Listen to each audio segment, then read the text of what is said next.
მეოთხე საუკუნე. ქართლის მეფე მირიან მესამე თხოთის მთაზე ნადირობს. ქვეყანა წარმართულ ღმერთებს არმაზსა და ზადენს სცემს თაყვანს. ყველაფერი ჩვეულებრივად მიმდინარეობს, სანამ სამყარო თავდაყირა არ დადგება. მოულოდნელად მზე ბნელდება. შუა დღე უკუნედ ღამედ იქცევა. სრული წყუდიადი შთანდგავს დღეს. პანიკაში ჩავარდნილი მეფე საშველად თავის ღმერთებს უხმობს, მაგრამ პასუხად მხოლოდ სამარისებური სიჩუმე ისმის.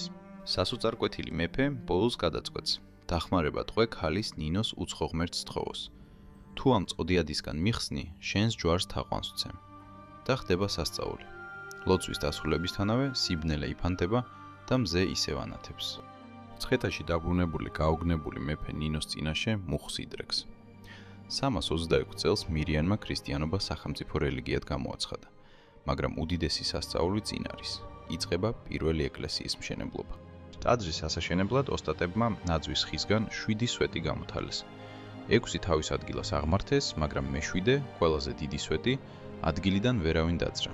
ვერანაირმა ადამიანურმა ძალამ ის ვერ ასწია. ღამით წმინდა ნინოს ცრემლიანი ლოცვის შემდეგ ნათელით მოცული მე-7 სვეტი ჰაერში თავისით აიწია და საძირკოზე დაეშვა.